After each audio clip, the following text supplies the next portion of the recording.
Good day, good people. Once again, you got the grumpy old nerds in your ear. As always, I'm Uncle John, your elder who knows too damn much about movies, comics, and TV and other nonsensical shit. But you know what? It keeps me happy, so why not? I've been married 30 years, and I need all the distractions I can get. And as always, I'm joined by our other elders. Over there's Uncle Rod, the five-borough Ronin. Hi, Uncle Rod. What up, good people? What up? Down there is Cousin Amayu slurping her noodles. Can you say hi in Yum, yum. between? Hey y'all. Let's do the veggie dance. And down there is Auntie Nicole. Hey, Auntie Nicole. What's happening, folks? Man, what's going on? And as a special guest behind the ones and twos tonight, we have Uncle Roy. What's going on, Uncle Roy? Is he going to come in and say shalom and wave? Hola, hola. All right. So, as a side note, before we even start, the boys dropped 3 new episodes today, and that's a bullshit. Because I was sitting around twiddling around the house after work, and I was just like, the boys. And I watched that first episode real quick. Hey, Uncle Percy. What up, Uncle Percy? Percy. Hey Percy. Uncle Percy, where your ass at? You supposed to be in here. For real. Anyway, I watched that first episode of the boys real quick, and that shit was so good. Oh, Was it? God. Don't you spoil it. It just dropped. I'm not. today. I'm not cooked. We can talk She about. said, give it one day. We're gonna talk about it next week. But the boys, that first episode. If the other 2 episodes are like that first episode, shit, that shit is fantastic. But anyway, All right, I'm gonna definitely have to check it out. I had no idea they dropped today. 3, man. I was like, oh, okay, 1. Oh, that's nice too. Wait a minute, 3, shit. They like Netflix. They trying to get everybody in, pull them in. Right. But speaking, I was of 3 watching. I was episodes, watching the Acolyte. I was gonna say, speaking of 3 new episodes, the Acolyte, Star Wars. Forgive me for not prefacing it by saying that. Star Wars, the Acolyte came out. Yeah. A couple weeks ago, and yeah, what do we think about that? Has anybody watched it besides me? I'm caught up. I've watched them. I'm caught up. Watched all 3. Okay, what's your assessment, sir? I think we might have touched on this a little bit a couple of weeks ago, but I'm kind of looking sideways at the way they're portraying Jedi in this. It's a little weird to me, but it's I think it's interesting because in the Jedi code they say you're not supposed to have attachments and you're not supposed to be too emotional and all of that, blah blah blah, right? Leads to the dark side. But yet we see in almost every iteration of this thing where they're Jedi present, they're Jedi breaking the code. Like you see not only Anakin, it's not just him. Obi-Wan to some degree. The Jedi in the Acolyte breaking the code. And this is supposed to be I'm thinking like hundreds of years before, 100 years before Phantom Menace. Yeah. Right. 100 years before Phantom Menace. So, this isn't a new phenomenon for the Jedi. So I guess that's part of, I don't know. It seems like to me that they're trying to portray the Jedi as being failed from the beginning and like have been failing for hundreds of years. So, That makes sense. first of all, as I always say, I am a peripheral Star Wars fan. So, of course, like in '78 when Star Wars came out, I was like, oh, shit. And then Empire Strikes Back, I was like, oh, shit. And then Return of the Jedi, I said, oh, shit. But then after that, it's kind of like, yeah, there's a lot of Star Wars content out there, right? It's a lot. It's And too much. for It someone is. like me, It is. it's like, okay, what do I take as canon and what do I not? So if I'm mistaken, the books are kind of semi-canon or not canon at all. All right. This is the deal with that. Oh, Right. shit. Anytime he starts with, all right, here's the deal. That's a little Yeah. All right. This is the deal, right? Initially, Lucas, when he came out with the first 3 films, everything he licensed the rights out for people to write novels and everything else based in that universe, and there was no real thoughts of whether or not it was canon. People were just making it, right? Okay. And when things like Phantom Menace and that next set of films came out, Phantom Menace, Attack of the Clones, whatever, Okay. that's when Lucasfilm started saying, hey, the stuff that people wrote, like Alan Dean Foster and everybody else wrote Rogue Squadron and all that other stuff, Republic Commando. They were like, no, none of that stuff is canon. All that stuff's gone now. That's just they do like a whole nother timeline for that and a whole other universe. Okay. All right, now since the last set of books have come out, Okay. Dave Filoni's been like one of the head guys behind Star Wars now. Okay. They are taking some of that stuff and putting it in and now making it canon. Okay. They've been kind of taking things out of what wasn't canon before, now putting it in the major timeline. And if you look at some of the timelines of some of these books, like they're I think they're made by Dark Horse Press or something like that. Some of these Dark Horse. Yeah, some of them. well, some of these bargain books you see in Barnes and Noble about Star Wars, Not the bargain. Okay. they'll have like the whole timeline. They'll have the different timelines and things that happen and things that show up in it. Like they even have a timeline where the video games, where stuff from the video game shows up. So they're trying really, really hard to kind of organize everything and kind of codify everything, which I applaud them for.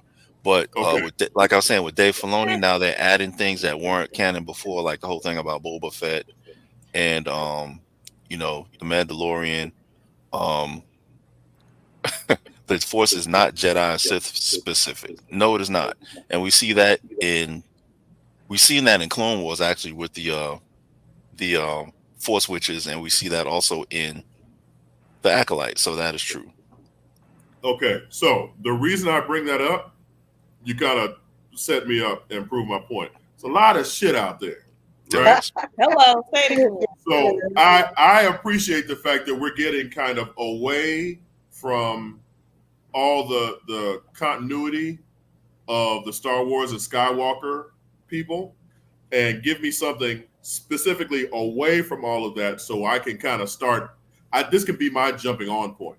It's like, say, if I wanted to be a Star Wars fan, this would be a good jumping on point so I could kind of get a better understanding of what's going on. Right. Okay. I guess if you're just getting into it for the first time, yeah, sure, why not? You can jump on. Right, exactly. Yeah. I mean, the universe is big enough to chronicle other things, you know what I'm saying? Right, so, right. Because as I said, there's a lot of minutia running around. And then it's like, okay, if you want to pick this to jump in, you're like, okay, but what's his story and his backstory and what's his relation?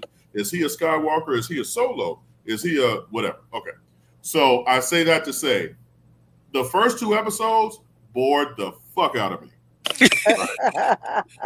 The first 2 episodes, because I'm familiar with the Star Wars universe, but these are brand new characters. I'm just kind of like, okay, yes, a lot of talking, a lot of shit. But not talking. Y'all know Uncle John doesn't like. You know how I am. If it ain't action, kiss my ass.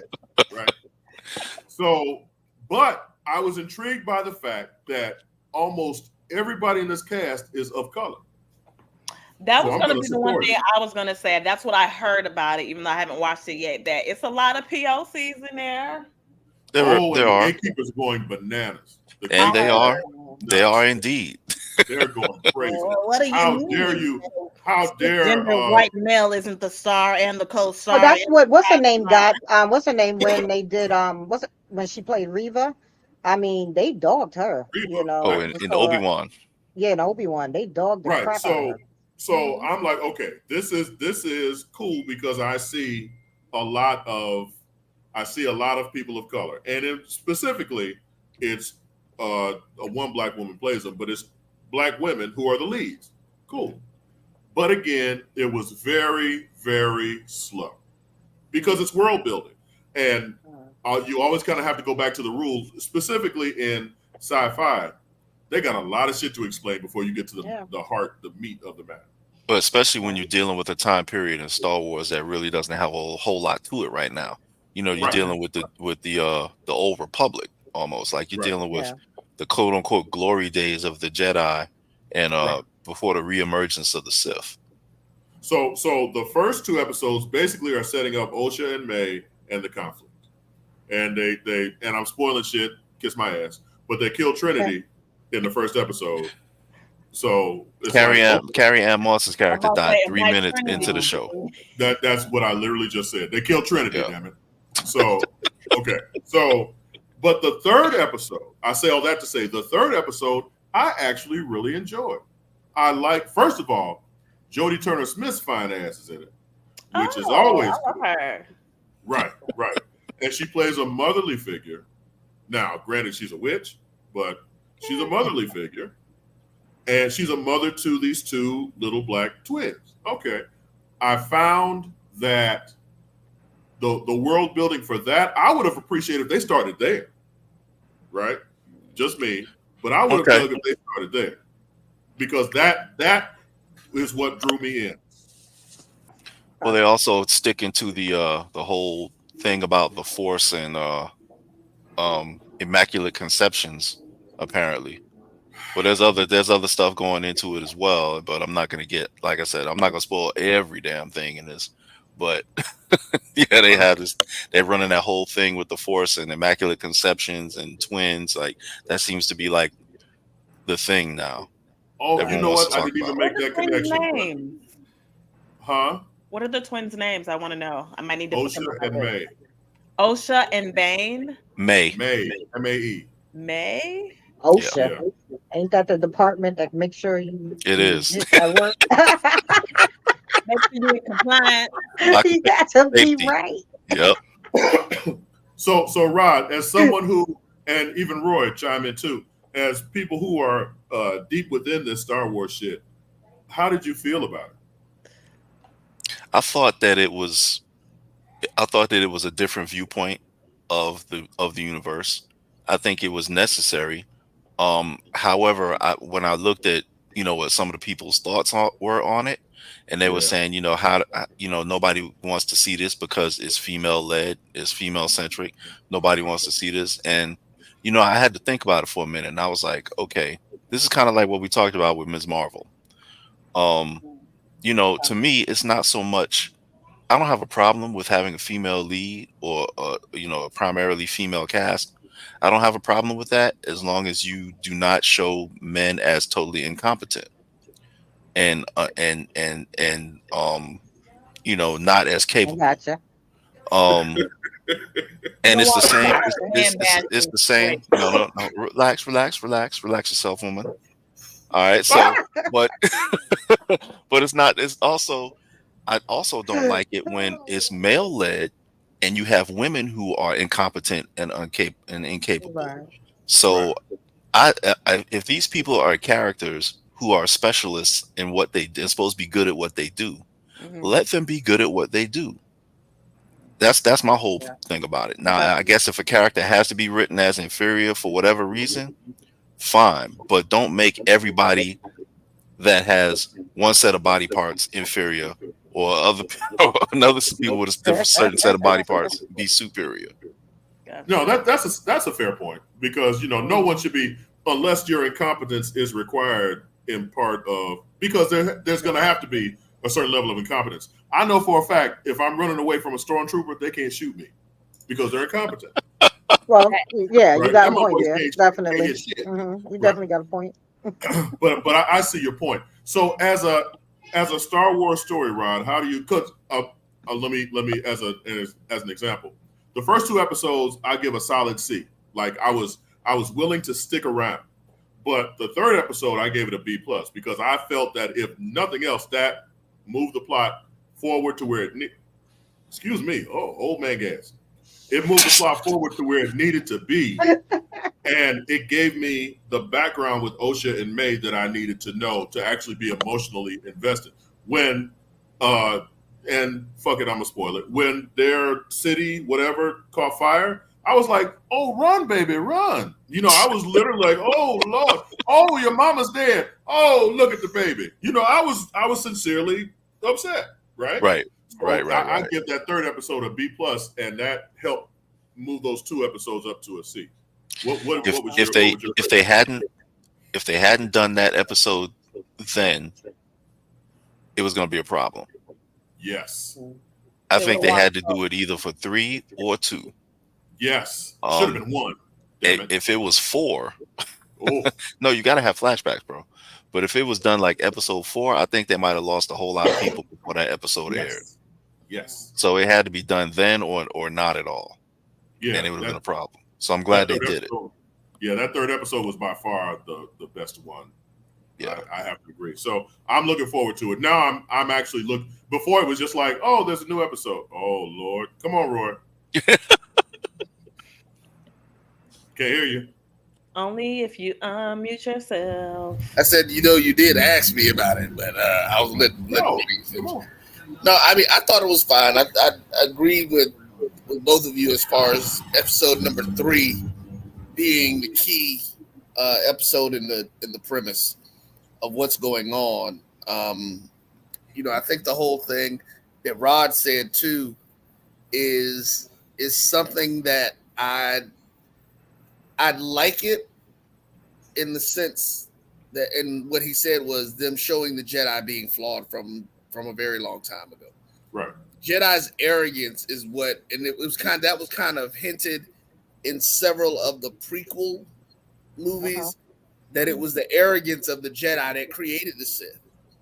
But I actually like the fact that they're finally getting to that point where it's not just the good and the evil. So now we're going to start probably seeing people on that chart that we used to have that like fall into the category of the gray or whatever. And I think that's what your boy who was in Ahsoka is going to end up being, something similar to that.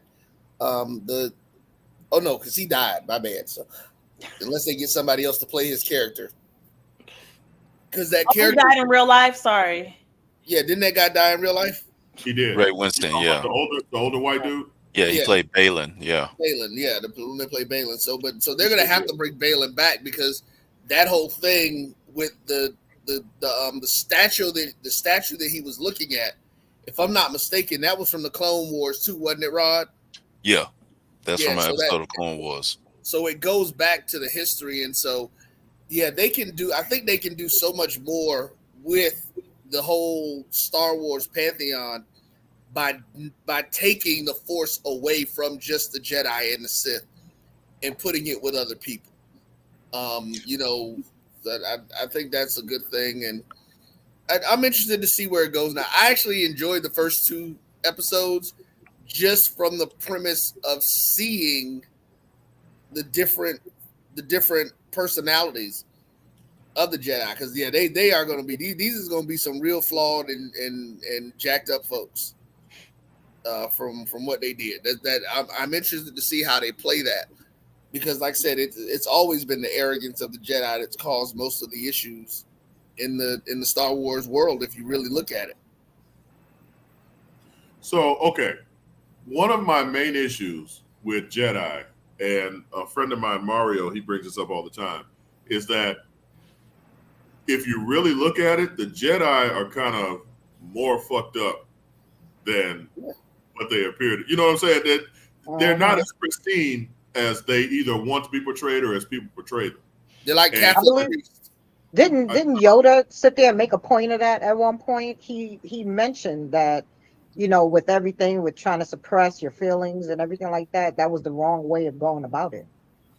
Well, and I think that's the point that some people have, is that the Jedi want to be these peacekeepers, but yet still, by denying how you feel about shit. Right. I like the fact that this series is kind of questioning Jedi just in terms of their morality and who they are, in terms of, okay, we're going to take your children to test them, whether you like it or not, bitch. Right. So, it's like, that we're taking your kids. What the fuck is that? Right. I don't know. It seems very cult-like. Well, it's controlling the Force. They're trying to control the Force, and that's what it is.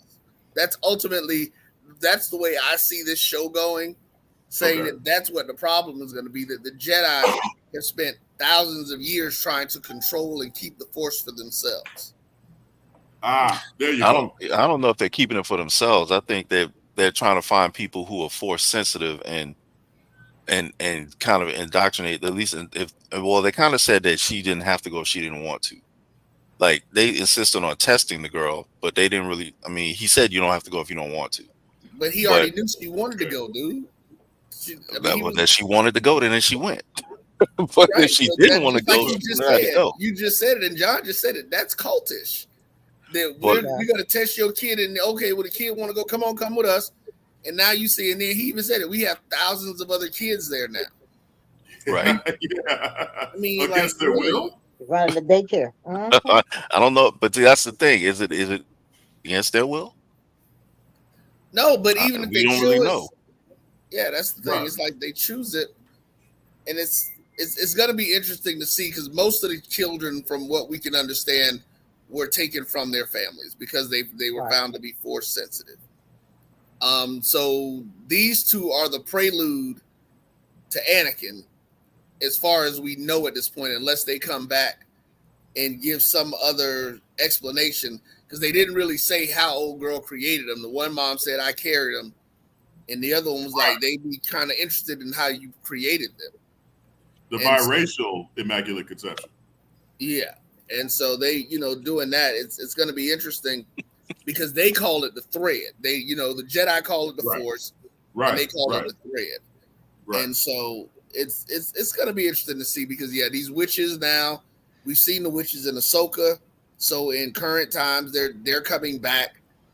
And now we're seeing that, they were persons and all that kind of stuff. So, like I said, I'm interested to see where they're going to go with it because it's just, they needed to do more with the Force than the Sith and the Jedi.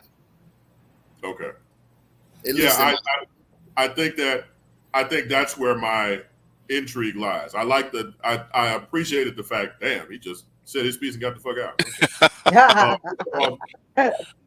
But it's basically, you don't have a choice. If you look to be force sensitive, you coming with us. And even in the Rod said that they asked them and they just said yes, they wanted to go. Which one? One of them didn't. One of them didn't want to go. Yeah. And she lied. She lied on purpose to fail the test. And the other one was trying to lie. Oh, that's pretty good. Right. But she wanted to go anyway, so she was going to go. No, they don't have enough room in the temple to take everybody who's force sensitive who wants to go. But I like the ambiguity that it is right now. Like, okay, am I rooting for the witches or am I rooting for the Jedi? Because any other Star Wars story, you're automatically trained to root for the Jedi. But now it's not even necessarily, the Jedi are right, the witches are wrong, even though the term witch has negative connotations, but that's neither here nor there. You still got the okay, they want to test them to be force sensitive, but they're taking these children away from their parents or mothers or what the fuck ever. So anyway, what we're going to do now, because we ran long with that, is we're going to take a break. And when we return, Nicole's favorite show, Interview with the Vampire. Ooh, I forgot my thing. A trailer I stumbled upon on YouTube on some shit that I am really looking forward to. I think our audience will appreciate this. So, because none of us is DJ and I ain't singing, after these messages, we'll be right back. If you think all pads are exactly the same, think again. This is Always Ultra Thins reinvented with the Always Triple Protection System. This pad wicks gushes 90% faster, absorbs even more so you can feel dry, and locks odors in. Rethink your pad for up to 100% leak-free and odor-free comfort with the totally reinvented Always Ultra Thins. This is always like never before. The Cuvée Group is a Florida-based marketing and training consulting firm. We help businesses communicate to their target audience and engage them in conversation. We also help to expand their audiences, which will ultimately result in growth for those organizations. In addition to being a certified constant contact specialist, my colleagues and I are also certified in John Maxwell Leadership Principles. We use these proven principles to conduct workshops, training, and private coaching sessions for individuals and companies looking to take things to the next level. Contact us to schedule a free consultation. Issues today, don't delay, call Cuvée. As technology continues to bring changes to the world of education, it's time we also reimagine teacher professional development. Gone are the days of one-size-fits-all learning that can only be accessed at a specific time and place. The Stride PD Center is an on-demand library of mobile-friendly courses that allow educators to learn anytime and anywhere. Our dynamic courses provide bite-sized learning and help educators advance their knowledge while also gaining professional development hours. The best professional development plans are those that include a level of flexibility and choice for educators. Whether you're a teacher, school, or district, visit us today to take charge of your learning.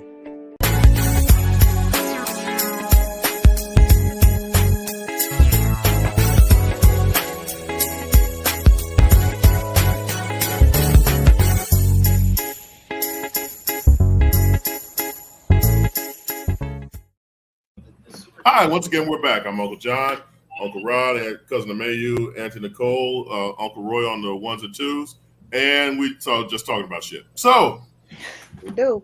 That's what we do. One of the pleasant surprises I had a couple of years ago was stumbling upon Interview with a Vampire. This show is outstanding. Yes, it is. And I haven't really been able to watch this season this year, but I'm going to let Auntie Nicole take over because although I'm a fan, I haven't seen the episode in a while, and I know the second season has started. Nicole, it's on you. So just so y'all know, vampires and everything, that's like one of my favorite genres. I love all of that stuff. Minus a couple of movies, sparkly vampires and stuff. Yeah, we can get rid of it. Anyway, but this show actually surprised me because you remember the movie years ago with Brad Pitt and what's his name? Tom Cruise. Tom Cruise. Yeah. It doesn't matter as long as it's Brad Pitt.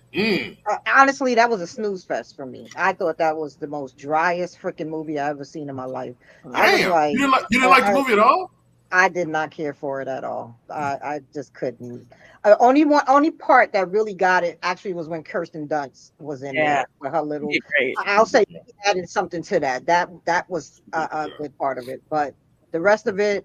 And the thing is that I think in a way they held back in the movie because there were certain things that they didn't want to touch that Anne Rice already sat there and said was going on between the vampires and the way certain things was supposed to be. I think if Brad Pitt would have kissed Tom Cruise on screen, the entire world would have exploded. Yeah, it would have been over. But and I think that was just that. They couldn't have two A+ actors, you know what I'm saying? They didn't want to portray that, I think, at the time. At the time, wasn't ready for that. Right. So this is what surprised me about this. Now it is on AMC, so AMC Plus, that's what I've been watching it on. But let me tell you, I mean, I wasn't certain how I was going to take it, but they got old boy in there from Game of Thrones, the one that played Grey Worm. Grey Worm, yeah. And I said, oh, okay. So let me check it out and stuff. And let me tell you, the whole first season, I sat there. I think I watched the first season like 4 times. I kid you not.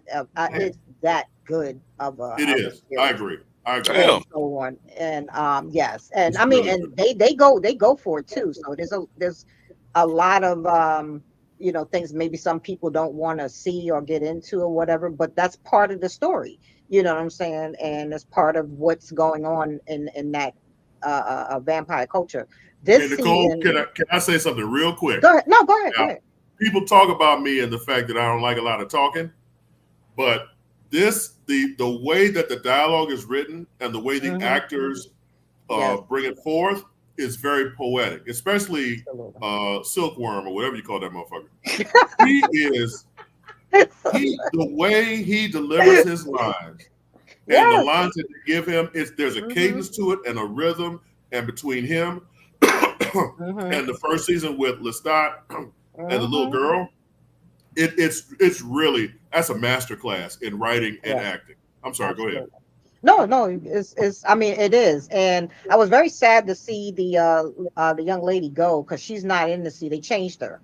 And I will say this. I can appreciate the fact, instead of trying to strain credibility, because it's been a couple years since that first season, and them trying to say, oh yeah, she's a vampire, she's stuck at this age, even though she looks older, they just said, fuck it, we're gonna hire a new actress. I agree. I appreciate that. Yeah. Because in the first episode, the screenshot is the role of so and so will be Yeah, played because she by. got changed. Yeah. Yeah, yeah. They let you Oh, so know. you mean you can recast people in the same role? How about that? Absolutely. Yeah. Sometimes. And I mean, the thing is, though, is that I think How she had about to that? leave. She That's had to interesting. leave at a certain, for some, whatever personal reasons or whatever it was and stuff. But she's very integral to the story. And I've never read the books, but I've gone down the rabbit hole and trying to understand all the characters and everything. And she's integral to that because that actually, what you call it, it actually just brings that much to the story. Now Kirsten Dunst's character, they wanted a young actress, which she was at the time, because I think technically the character is supposed to be even younger, but you Wow. got to be able to have someone that can deliver lines, you know what I'm saying, and be at least at a certain age range.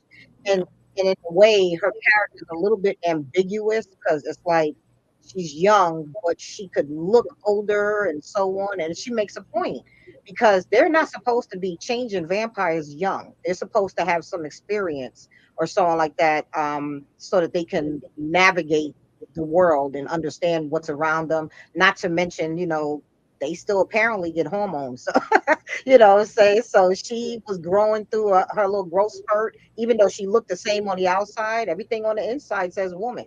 And she made a point Oh, that was so poetic. She said, how could you do this to me? Look at me. The only people that would ever want me would be pedophiles or so you know what I'm saying? And I was like, damn. And that is the reason why they aren't supposed to change young vampires, because they can't have somebody like that running around. Not to Be mention, 10 years old forever. yeah, and she's not experienced life or anything. So that's kind of the reason for that. And I thought that was excellent. But the story writing, and like right now with Armand, I forget his name, the actor, he looks Indian, I think, or something like that. But he is actually, I mean, he's spectacular. I mean, the way they talk, the way they write, the emotions that's played in this show. I mean, it's I think we have 5 episodes, I think, right now that's out. I I can't remember. believe so. Yeah. I think it's 5. And right now with I'm gonna chop this up, Theater de Vampire. Everybody out there, y'all know What for who? Theater de yeah, Vampire. the basically the vampire theater. Because You remember, say so. that was part of this whole process way back when. Remember, Armand is like 500 years old or something like that. And then you got Lestat, and then it just comes on down the line. But what's his name? And I keep calling him Grey Worm. I don't know why. Louis. So and that actor is fantastic. And right now you're getting the point where he's realizing he's missing chunks of his memory right now, and it goes to show you how diabolical that a man can be, because I think that was his way of getting Louis to love him and to try to not think about Lestat, because Lestat is like that dude. Okay, he that dude apparently. Everybody want Lestat. Okay, so everybody want this dude.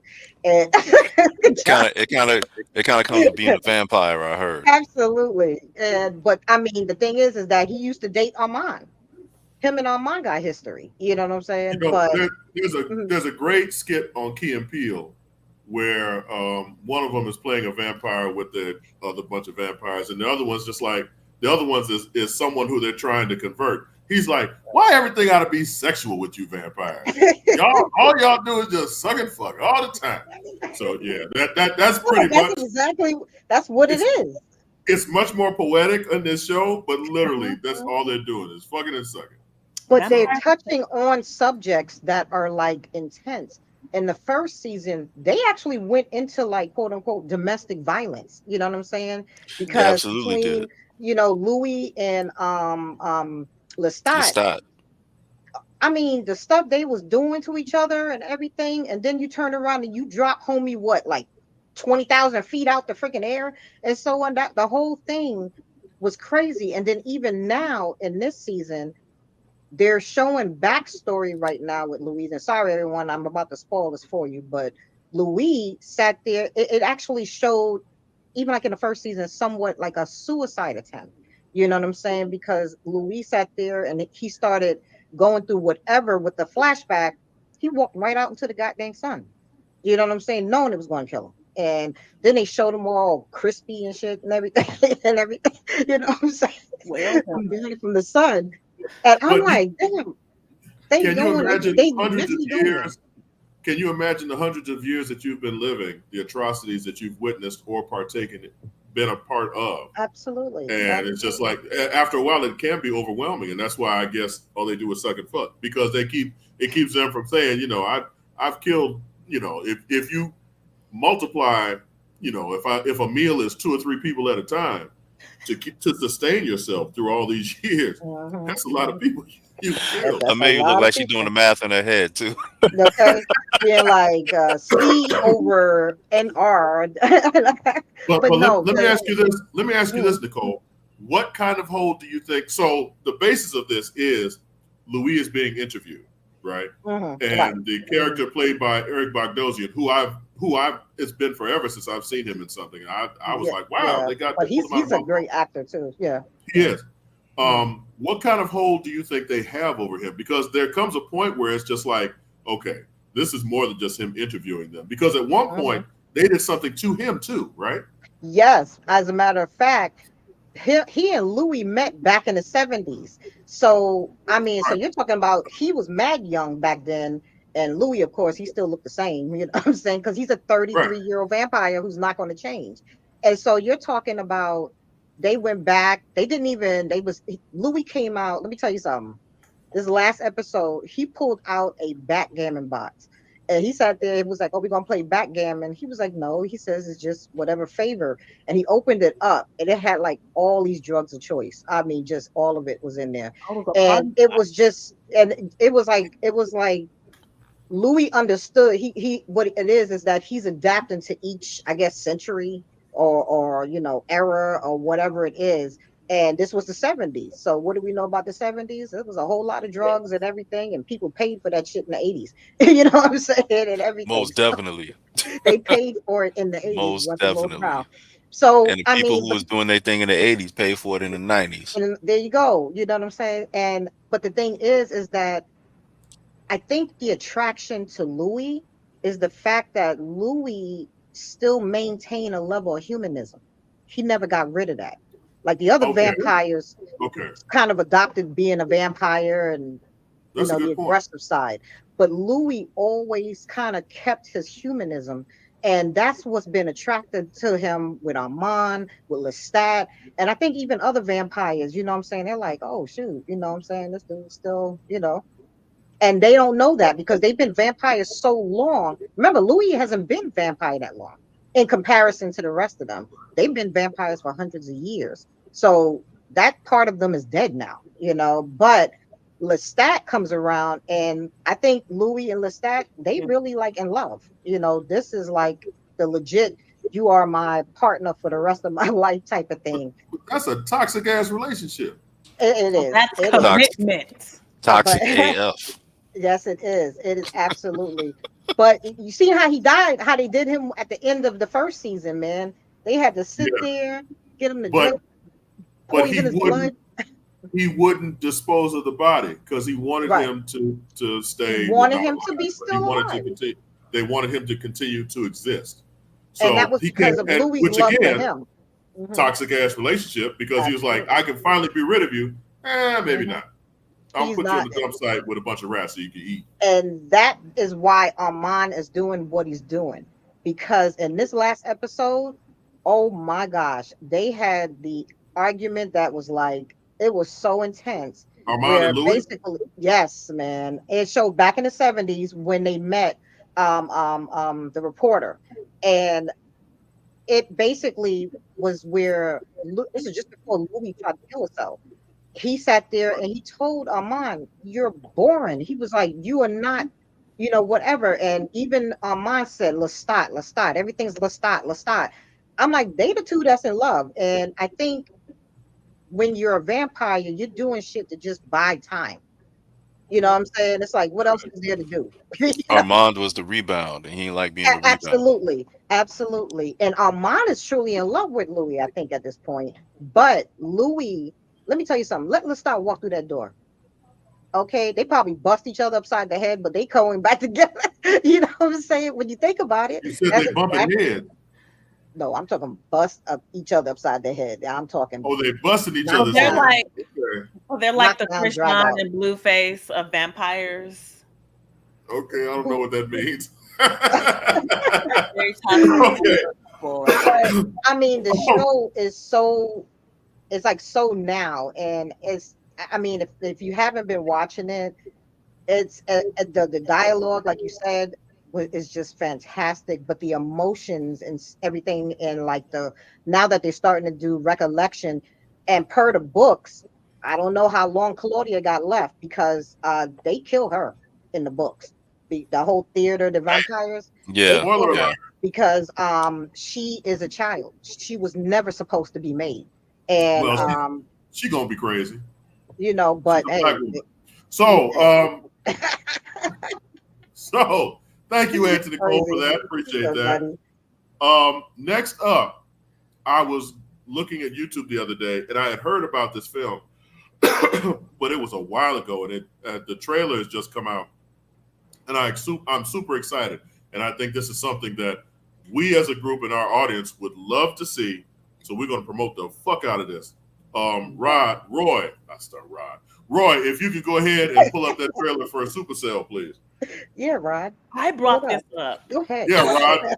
Oh, you did? Let me get right on that. You did? When did you talk about this? Oh, 2 months ago. Okay, you probably had on that tank top. Wasn't nobody listening to you. That's true. That's true. Oh my god. And we've stalled as long as we can, Roy, if you don't mind pulling up that trailer. Supercell.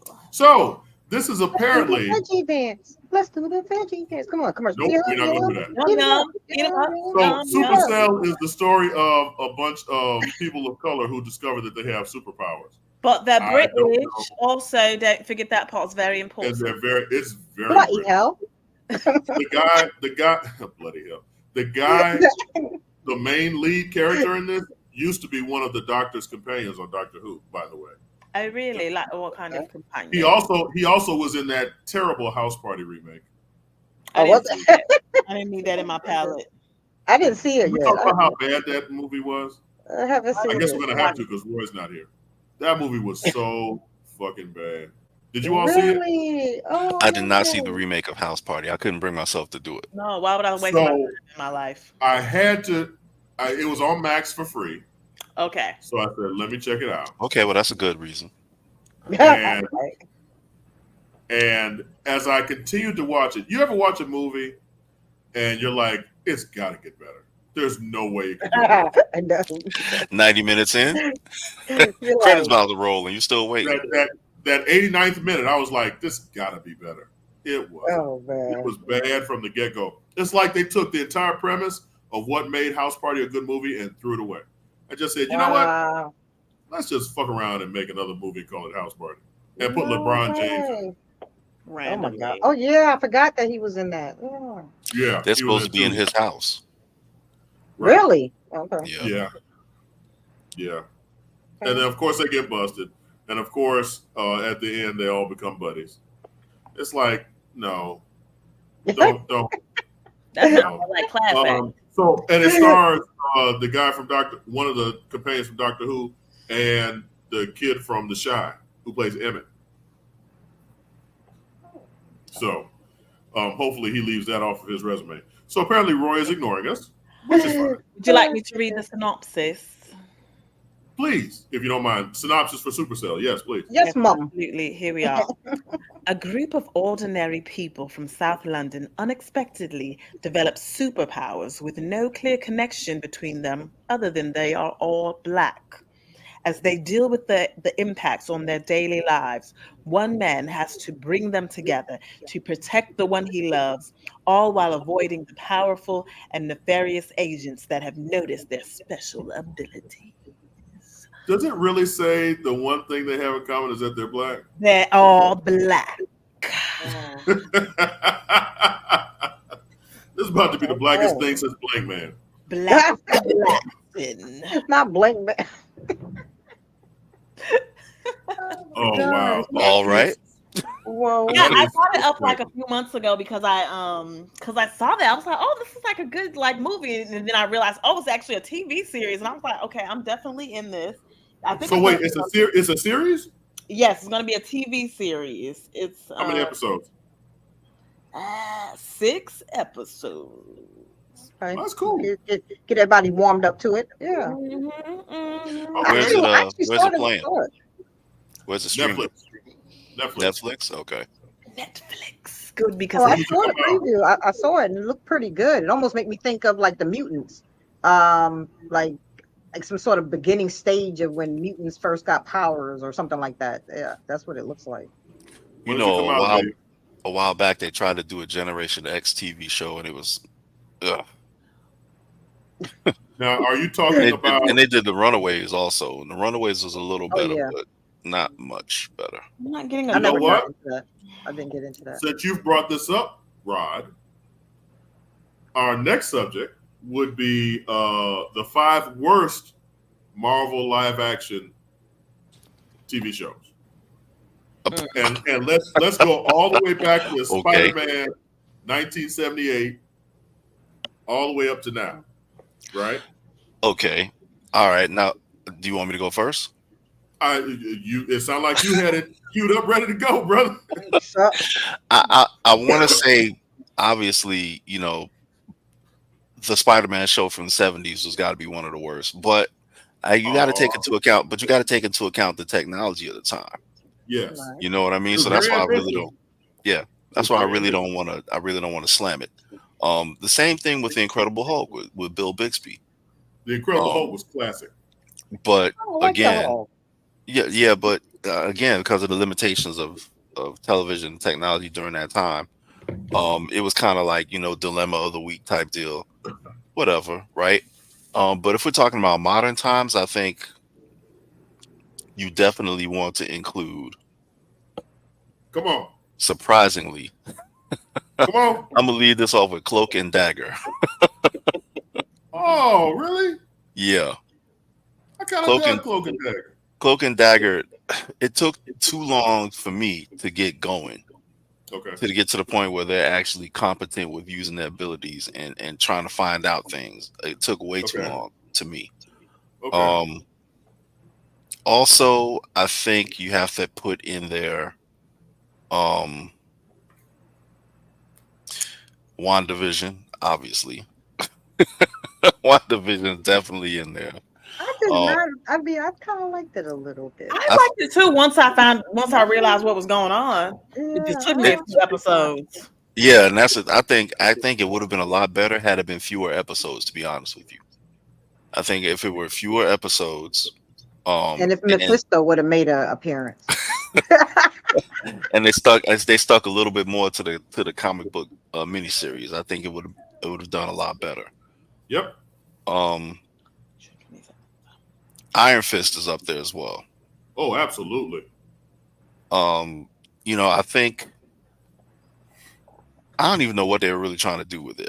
I think they were trying to take it in like another direction away from the main points that they were trying to move away from for the comic. I think is what made Iron Fist, and they kind of missed the boat on that. And I think they probably should have found someone who could actually perform martial arts a little better for someone who's a master of it. Right. Just, you know. So I think, is that 4? Is that 5 or 4? That is 4. That's 4. Okay. What's the next one? I really can't think of anything that was like glaringly bad. Daredevil, the about original, the one with Ben Affleck. Daredevil? That Daredevil, you know what? I looked at it again recently, and it wasn't really that bad. I think it's kind of a situation like with Captain Marvel, is that he didn't really have enough to do, or it wasn't really written for him to really, you know, be really good in that. I think the way they had Colin Farrell, which is an excellent actor, they could have used him as Bullseye, and they decided to put him as a dude with a bullseye tattoo on his head rather than a costume. And I think when they That do ain't stuff like bullseye. that, yeah, I think when they did stuff like that, that's what kind of messed it up for him. Because they, Ben Affleck's costume really wasn't that bad as Daredevil. Well, no, the costume itself wasn't Yeah. bad, but I just couldn't get into the show. Daredevil was horrible. The best thing about that was Michael Clark Duncan, rest in peace, as Kingpin. Yes, And that was inspired casting. That was yeah, inspired. that casting. surprised me, and he did an excellent job as Kingpin. I thought that was really cool. So, when I first looked at it, I gave it, because I was expecting it to be more like the comic, I gave it like a C minus.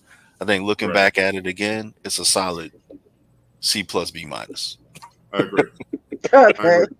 What about Inhumans? Oh God. Okay. That's one. That's the one that I missed. That's the one I missed.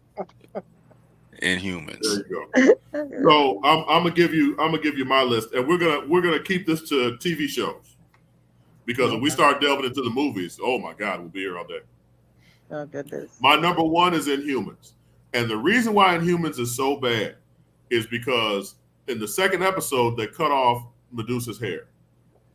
Well, what the fuck? Special effects are not in the budget. One of my pet peeves is when you decide to put these shows on air and you don't take into account, you have to show their abilities, right? Right. So Medusa's hair is her fucking power, and you're gonna shave her ball to save some money. That's stupid. That's almost as bad as in the TV show Titans. They didn't make Gar green, and all he could turn into was a tiger. That was stupid as fuck. Right. Next up, WandaVision. Now, it's legendary, my views on WandaVision, right? But I think I need to clear some stuff up. Go ahead. I think y'all just think I'm shitting on WandaVision just to be shitting on WandaVision. Okay, I don't, but go ahead. Oh my God. The problem is Marvel trolled themselves with WandaVision. They promised. No, they troll everybody. Man, they were like, "Oh, you've got this coming. Ooh, what does this mean?" I remember one episode, something was happening, and they have a man standing in the background in a postal worker's uniform. They're like, he's standing in the background, standing still. What does this mean? It didn't mean shit. He's just standing there. He's an extra. It didn't mean a goddamn thing. But Marvel took every nugget they could and tried to throw it out there. The whole Quicksilver thing, that was stupid. Yeah, that was stupid. That was a big tease. And if they would have gone ahead, I believe that they didn't have enough courage in the product, so they felt that they had to create all kinds of fucking controversy.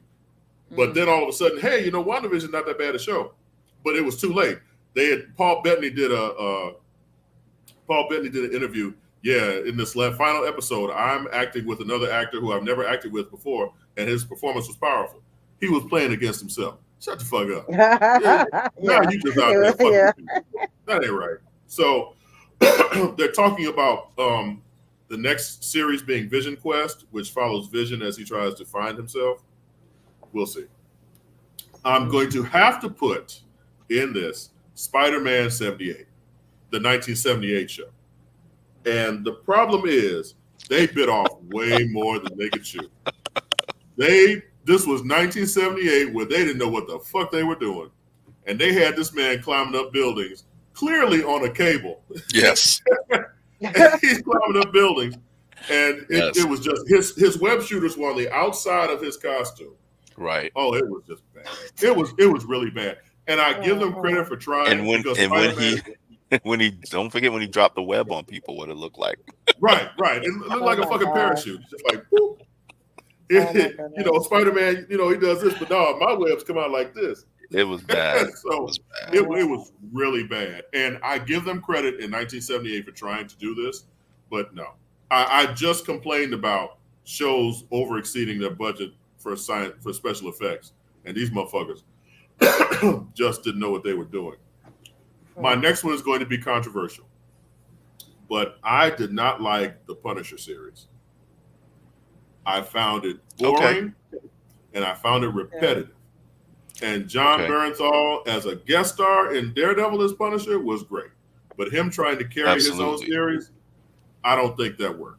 I just Again, the didn't think Punisher, I think, was something that could have been that story could have been told in 8 episodes.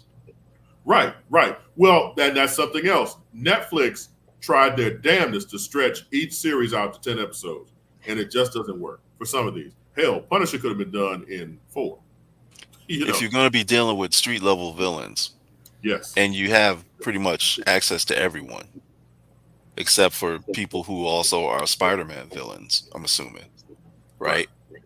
But you have Kingpin, and you have Bullseye. You have a few people that you could have used for the Punisher. The idea of making him I think it was a Iraqi war veteran. Yeah. Right. If he's that's cool. That's a cool update. And then him showing him going through the trauma of or whatnot of his family being killed. That makes sense, and that all gives the proper background, so that you see, okay, well, he's not just some dude that's just gun crazy. He's actually got a purpose and he's got a mission. Right. But show him against like legit villains. They have plenty of villains from the comics they could have used. But again, budgetary constraints. And I think he got another season when I would have preferred watching Luke Cage for another season. But that's just me. And finally, I think we can all agree that Iron Fist was ass. Iron Fist was so bad. And one of the issues, and I don't think that this isn't the reason that the show was bad, but I think this contributed to it. In this day and age, they could have made Iron Fist Asian American.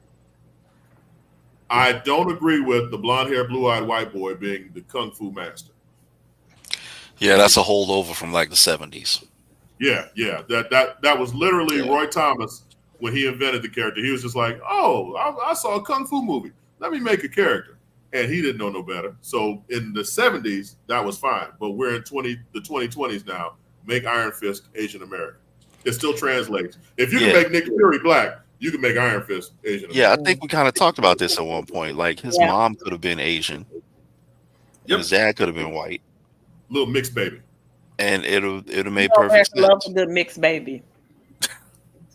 And find somebody who can, actually who's well trained in martial arts, so you don't have to do so many crazy edits and cutaways and whatnot. And just go from there. If you want him to be blonde, let him dye his hair blonde. That'll be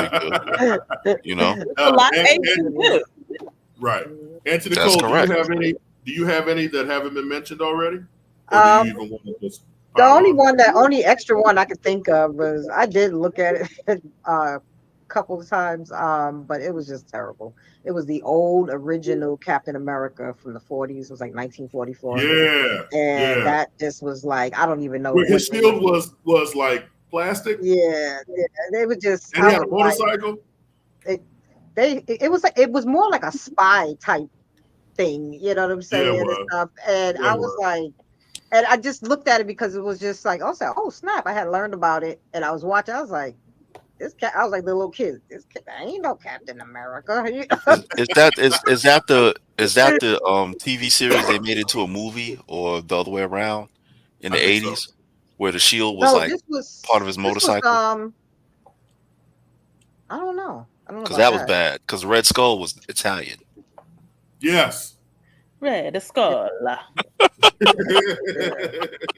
But the Red Skull was Italian rather than being German. Like, but Inhumans was on my list, and because I don't think I had 5. Daredevil, I wasn't crazy about. I think that was really mine. I actually liked WandaVision. What I didn't like about WandaVision, again, like you said, was all the trolling, because they pissed me off about all the characters I thought they was going to bring on the show, and then they turned around and was like, they just dropped the ball. Like, I was waiting for Mephisto to come up out the damn basement at Agatha's house. You know what I'm saying? Have shit to do with that story. You know what I'm saying? I'm like, so yeah, that's what I didn't like is how they dropped the ball a couple times. So that's about it. They really didn't do a whole lot with Photon either.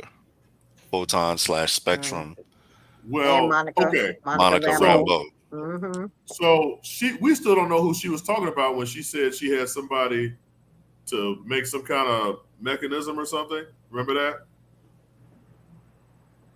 She said she had a friend on the inside or something like that. Right, right. And the speculation was, oh, she's talking about Reed Richards. They're going That's to what we bring in the thought. Fantastic Yeah. Four. Oh, she's talking about Hank McCoy. They're going to bring in the X-Men. And then it was like some bullshit. See, that's Oh, that what about bullshit. the 2015 Fantastic Four? Yeah, but John was talking about TV shows. No, Movies, no, yeah, I'm TV shows, we, sorry. we Oh can go yeah. Okay, forever. my Yeah, we can bad. go forever with movies, but yeah, we're Okay. talking about black TV folks Yeah, shows. just don't listen. that's true. True, true, true, Y'all true. see what I deal with? They don't listen to me. They don't listen to me Hey, at all. hey, man, We just started thinking about stuff that was brain. bad and was like just going on. Right, right. She The wanted to go brains down is that whole brewing. train. Yeah. So, Cousin Mayu, you have any? No, because as soon as I think something's not good, immediately no. Immediately. She's like, I bye. didn't even watch them because I wasn't wasting my time. I'm still like one episode behind on Doctor Who. I got you. I got She you though, try Uncle John. she with you, Uncle John. She Trying. trying. I mean, She I trying. appreciate the effort. Thank you. Also, June 27th, that's when Supercell comes out. June Oh, 27th. cool. Nice. A couple weeks. Nice. Okay, so Auntie Nicole, I know you wanted to talk about this, right? So I don't know whose live stream this is, but apparently Tariq from Power got felt up. Yeah. Now, It's like, oh my gosh, poor kid. what was this? It was what's the name of the He guy was who like, was his Michael name is Rainey is his name. yeah. Well, but Tyreek? it was That's what the I said. guy. He was on somebody else's live stream. It Lil? was, yeah, he was on his live stream, and Okay. It also had some originally, children on it as well. yes, they had a couple of them in there, Kids around. and initially when he came in, everybody was all excited, and his sister rolled up on him and was kind of like she was fainting in his arms. So when initially when when he came in, then they was all sitting there, doing their thing, sitting there watching, and then his sister came in, and even I had to sit there because at first I didn't realize that's what she was doing, and I was like, and then you see his eyes get all big, and he's like sitting there trying to, As they and should. what I'm saying, but I mean, I think think about it.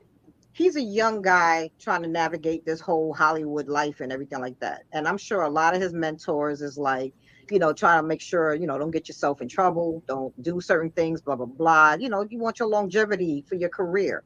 You So can just you saw what imagine? happened to Jonathan Majors. Don't let it happen to you. Yeah, so, but I mean, he's in a predicament where what do he do?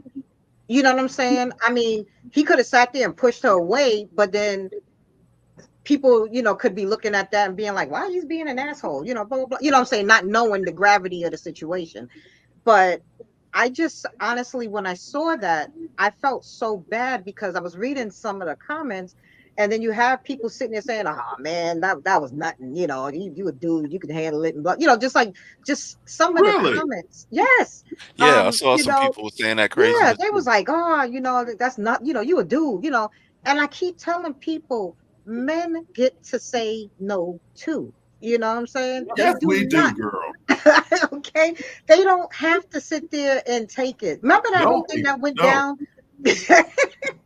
down with Genuine? Do you remember that? He was on some kind of Big Brother show or something like that, and there was a woman on there that asked him if he wanted to kiss her or something like that, and Oh, he for real? said no. Yeah, and he said no, and what happened, they ended up, I mean, everybody talked about DL Hewley, everybody.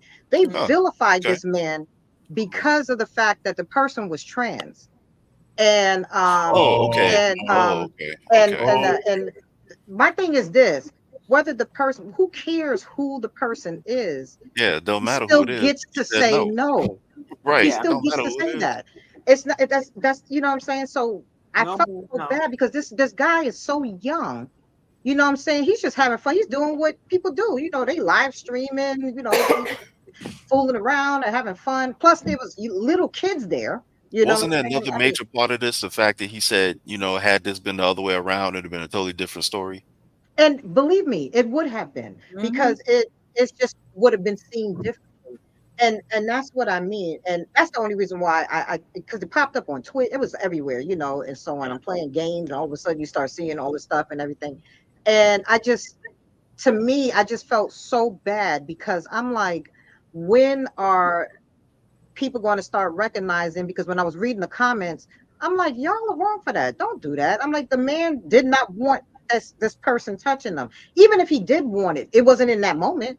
You know what I'm saying? I mean, Right, it's like, right. He could have been like, "Hey, holler at me later," you but know not what on I'm saying? camera. Absolutely. Right. And I just Something. kind of felt like, just speaking on that, I felt really bad about it. And I felt bad about the fact that this is a young man, like I said, he's starting his career out and so on, and he get hit with one of these moments. And it's like, what do you do as a man trying to navigate this whole thing? You know what I'm saying? And the thing is, at first I was a little bit ticked off with the guy who was doing the streaming because I guess initially he was saying something to the effect like, "Oh, my sister had never been around anybody of this caliber before," and blah blah blah and stuff. But I think what happened in that moment, I don't think he saw everything that went down. You know what I'm saying? And then later on, he ended up issuing a real heartfelt apology because he was like, oh man, blah, blah, blah. So I think that's, because he wasn't even looking, you know what I'm saying, when it went down. He wasn't even facing that way and so on. But that's the only thing why I wanted to talk about it. I was just going to say that men get to say no the same as Yes, a we woman gets to say no. So and I think that you can't be afraid to not say it. And I think no. in that Well, moment, mhm, no. You're absolutely right. The issue, the issue, the prevailing issue is that a lot of times when stuff like this happens, it happens behind the scenes. yes, mhm, This was like in broad view. I saw a clip of it, mhm, and mhm, you got the kids in front of him and the sisters on the side of him, and she's literally like no one else is in the room. She's literally on absolutely, him like, "You gonna give me a little bit mhm, of piece of this or something?"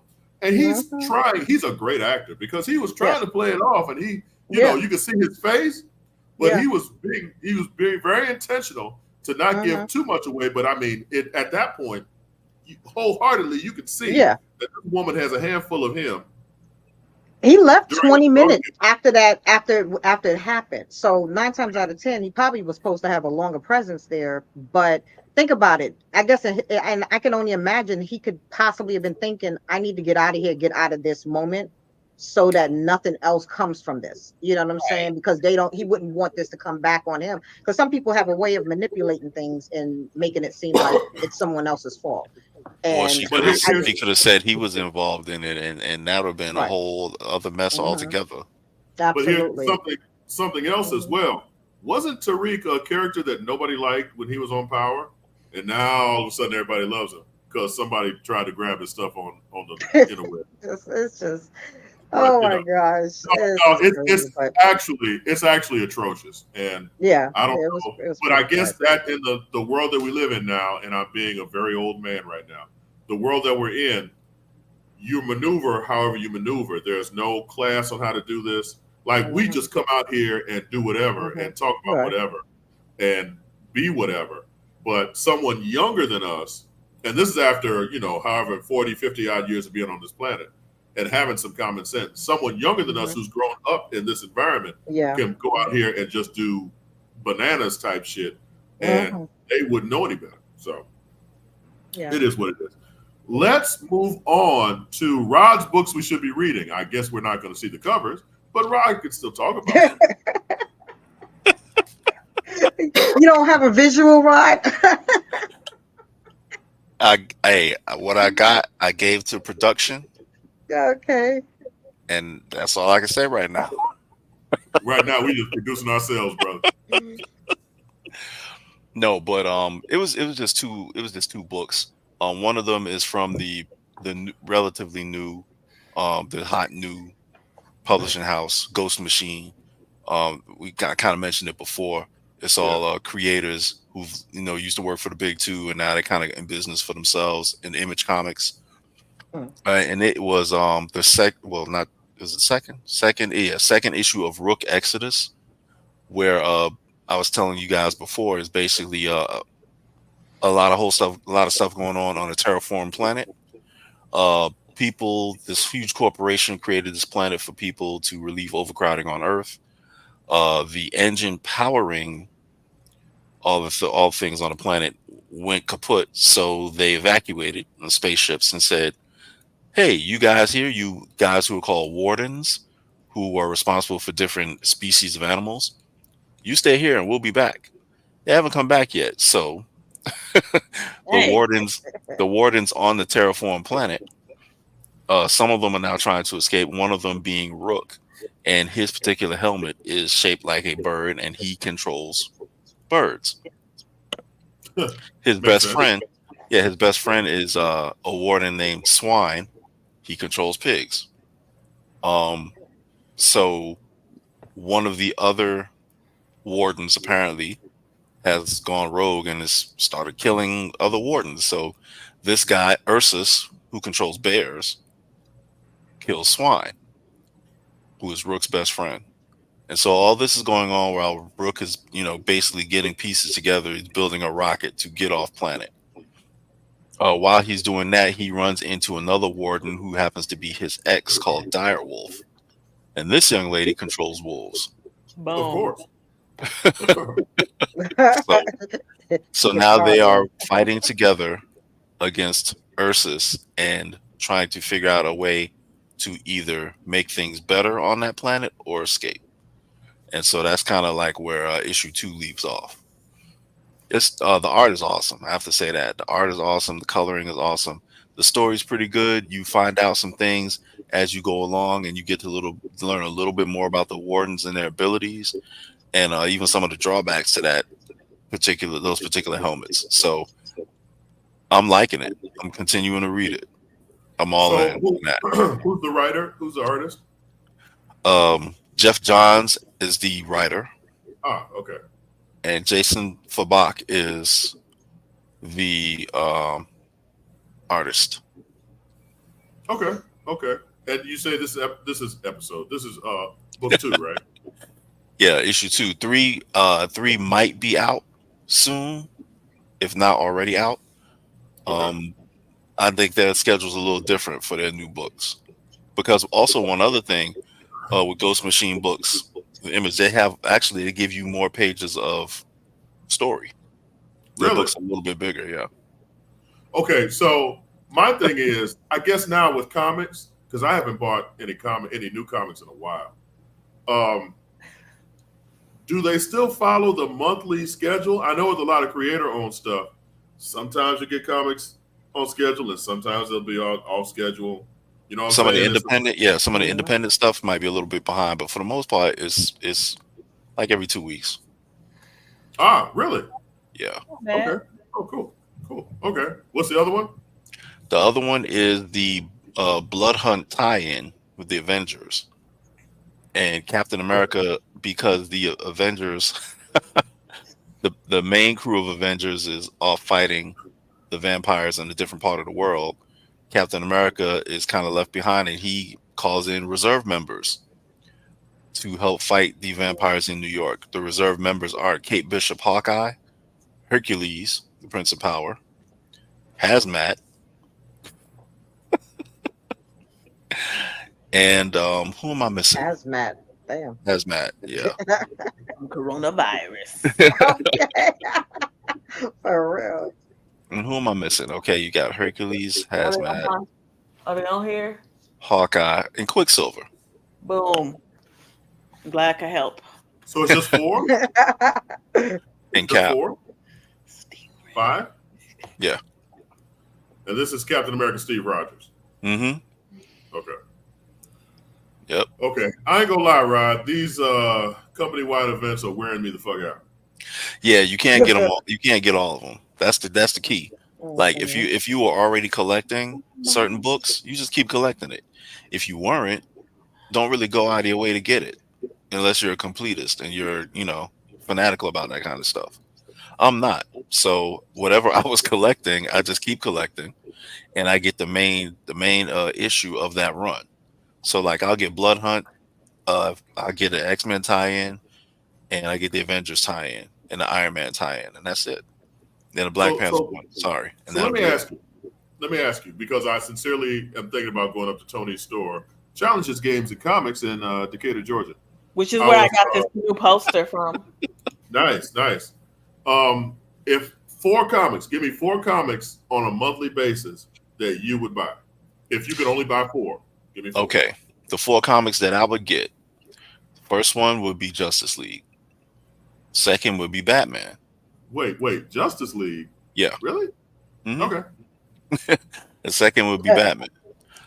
Third would be either Avengers or X-Men, and the fourth would be Black Panther. So whenever there's a Black Panther comic, I get it. So even though you don't like what the writer is doing right now? This run is, compared to the last one, is a lot better. Brian, no, this is the thing. Brian Edward Hill is doing a really good job with this run. He's also writing. What else? He's writing something else right now for Marvel. I think he actually might be doing the main Blood Hunt. Actually, but yeah, he's doing a much better job than the previous writer. Again, I don't like really crapping on people because they're creators and they do their thing, but I was not happy with the previous run of Black Panther. You didn't like the fact Captain America whooped Black Panther's ass? I didn't like the fact that he got deposed as ruler of his own country. Yeah, that's because they wanted democracy all of a sudden. Okay. That sounds like a CIA plot to me, but whatever. The colonizers. Colonizers. And also, Rod, so who is I know we talked about our Mount Rushmores before. Right. Mm-hmm. But who would be your top of the line A1 comic book writer and artist? Okay, so if I had the ability and the money and all that to create a book, to get a book created. Okay. Right. My number one writer would be Chris Claremont. Nice. My number one artist would probably be Jim Lee. Really? Yeah. Okay. And if I couldn't get those two, my 1A would be Tom King for writer. Okay. And my 1B for artist would be Tony Daniel. I like Tony Daniel. Tony Daniel. You know what? Chris Claremont is, of course, one of my all-time favorites. But damn it, you would think they pay him by the word. Because you have to get editorial oversight on him ASAP. Dude, a phrase as simple as "I want you to walk through that door" suddenly becomes suddenly with hesitation. I feel that you must breach that barrier, but I'm not sure what's on the other side. And then once you're there, how will I be sure that you're safe? And it will go on for a paragraph. It's like, God damn, Chris, just tell him to walk through the door. So yeah. But you have to admit that he created some of the most, and I hate this word, iconic stories in comic book history. Yeah. Like there are the top 3, he of the top 10, he's had a hand in at least 5. So yeah, I gotta love him. And George Perez, rest in peace, George Perez. I was looking over some of my old Teen Titan comics. Man, that dude was on fire. Yeah. Perez was a beast, definitely. Yeah. He was nice with it. Oh, by the way, they're re-releasing Marvel DC crossovers. Really? Yeah, so if you want to, it's for a limited time too. So when you go by Tony's store, see if he can grab a pre-order them for you. JLA Avengers. I might receive a gift of some such. Yeah. I like Mark. What's his name? Mark Rucker. When I think he's the one that did the Wonder Woman. He's the Wonder Woman artist Greg that I Rucker. like. Greg Rucker. There you go. Yeah, Yeah, yeah, he's good too. I like Yeah. his drawing. Yeah, he did a really good job on Wonder Woman. Absolutely. Yes, Yep. you. Absolutely. Okay, so we missed a whole bunch of comments. So I just wanted to read a couple Did of we? them. Oh, So shit. Because they're not coming up. We didn't see Yeah, they're not apparently, popping up. apparently there was, and they were talking about this in the chat. Fredro Starr as Blade in the TV series. So I looked it up, and I think he's mistaken. It's Sticky Fingers. It's Sticky Kirk. Fingers. Yeah. Kirk. Another Sticky Fingers. caramel Blade. bald black man. So I saw there's one that. episode that said nope. And it's on Tubi. It was only one season. It's on Tubi though. It's on Tubi? Really? I'm gonna watch that. Exploitation channel. Yeah, IMDb. So I just wanted to put, and also Alton said something really funny that had me cracking up. He said that there has to be a guy named Roshan who controls roaches. That's what I was thinking about. Nice. That is spectacular. Hey, don't say I didn't warn you about that Blade show, bro. You can do it if you want to. It's on Tubi. Come on now. No, you know what? I remember when it was on, was it Spike TV? Yeah. I believe it was on Spike TV. And I never really got around to watching it, but I heard it was bad. So It looked like the same people who made the sets for Sesame Street and the Electric Company. Hey, you guys! not Sesame Street. Oh my God. But before we close, I want to oh my God, I can't talk. Before we close, I wanted to send condolences out to the family and fans of Ben Potter. Now, you may not know Ben Potter by name, but he was one of these people on social media who would summarize comics and put it on YouTube. A lot of the info, because I don't buy comics like I used to, a lot of the info on comics that I got from this guy. What was his name on Comicstorian? Comicstorian, okay.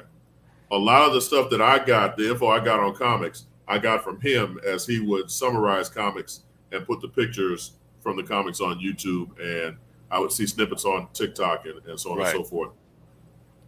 But he was really, really popular. And again, talking about these internet streets, you suddenly find yourself thrust into these people's lives and become fans of theirs, and you never know what they're going through or stuff that happens to them. And he left behind a family, and it's really sad. He definitely loved what he did. Yeah. Oh yeah. Now we're grumpy old nerds, but he was like a nerd, like a nerd's nerd. I got a lot of my info from him. So rest in peace, Ben Potter. Tragically, I believe it was a car accident he was in. Oh man. I'm not sure, but I did read that. Yeah. It just said the family just said it was an accident. They didn't really get into many details unless something's come up recently. Yep. Oh, yeah. So he was only 40. Say it again. He was only 40 years old. Yeah. Right. Yeah. So comparatively, he was a young, grumpy young nerd. But now it's time to say goodbye to all our family. Oh, wait, also, hold on. Also, what are we doing? Rest in peace to Jerry West. Yeah, my fault. Former Los Angeles Laker. The logo. I think I did hear about that. Former general manager for Lakers and Clippers. Yeah. Built championship teams. And like you said, he was the logo. He is the logo of the NBA. That logo you see, that's him dribbling that basketball. So he's a legend. Did he get any money for that? I would think he'd had to. You sure? I'm not sure of anything when it comes to dealing with people like that, but you never know. I mean, I would think that they would have compensated him some kind of way. They probably looked at it like, well, we're playing, so we're gonna take this picture because it's our right to use it. You never know, but I mean, look, I would have paid him. Come on, man. The NBA, is anyone watching Clipped? Now, Clipped on Hulu. No, I have not. But hey, John, watch it. Really? Watch it. It looks terrible. It is. You, It's bro, definitely great. watch it. It's bad, but it's funny as hell. Watch we it. kind of all remember when this kind of went up in the, in Yeah, the blog, TMZ streets, that Look, Biano girl. Lawrence Yeah. Fishburne is playing Doc Rivers. I You got to saw watch that. it just for Right. that. Watch it just for that. Really? Okay. And Have a no, Ed Shakespearean. Bundy was playing Donald Sterling. Ed Uh-huh. O'Neill. I was Ed like, O'Neill. really? He's an actor, huh? Okay. All right. Well, okay. So I got a lot of shit to watch over the weekend. So, Angie Nicole, on the way out the door, you got anything for us? Nope, just everybody keep looking on stream because they keep putting out free games to play. So, like I said, if you like me and you can only afford one game every 6 months, And Hydro you know. Betty. We're also looking for Hydro Betty. Hydro Betty, that's hopefully we can try to get her up and running again here. As such, we've been trying to battle space, so hopefully we should have something coming out maybe in a couple months coming back up. Okay. Teach you guys how to eat some fresh veggies. Yes, ma'am. Cousin Mayu, anything for us on the way out the door? Okay, so what I typically do is I tend to go down a rabbit hole of a particular show that's like been out. And this most recent one is Alone, which they're on like season, I think 12. And what happened was I watched it while I was in Oregon. I watched one episode because it was on Netflix. And then I was like, okay, where are the rest of the episodes? I mean, one season because it was on Netflix. And so when I got back home, I was like, well, let me see if it's on my little Philo. So they had the first season, which I watched. And then for some reason they skipped to the 6th season. So I've been binging since the 6th season. And that's what's been getting all of my time. And also, last thing, very important, House of the Dragon is coming back. Yep. This Sunday. You're welcome. Indeed it is. You see what they did in New York, right? In New York, they put banners up. They offered the Brooklyn Bridge, House Targaryen. They literally really? strung up. Yes, they strung up banners on the Brooklyn Bridge. I wonder how much it cost them to do that. I don't know, but it's crazy. That's got to be a lot of money. So hopefully it's some House of the Dragon, Game of Thrones fans up in here, so we can talk about that. You know what? Yes, I'm gonna watch. I've watched all of it, so because I haven't watched any of it, but I heard that I can watch House of the Dragon without having watched Game of Thrones. Is that true? You can. You can, but yeah, this is a prequel to that. So this is like Yeah, this takes place hundreds of years before Game of Thrones. Cool. All right, Uncle Rob, what you got for us? Yeah, Alton, we already talked about The Boys. But we're gonna talk about it again next week. We're gonna talk about it again next week because those episodes just dropped today. So we all gotta watch them and see what's going on. Yeah, I'm gonna have to watch it and see what's happening. Yeah, definitely. Yep. All right. So you said, what do I have? Yes, sir. All right. Well, you can catch me on Twitter at Ronan_Rod, and on TikTok as that_Rod_G. Nice. Well, be sure to catch further exploits on Grumpy Old Nerds _podcast on IG. That's a lot. I'm sorry. And I'm on TikTok, Grumpy Old Nerd, doing a whole bunch of goofy shit. What are you saying? I'm on it. I'm on all the things of Mayu82. If you want to follow me, follow me. Thank you. So for Auntie Nicole, Uncle Rod, Cousin Mayu, super producer, what's his name? Roy, Uncle Roy.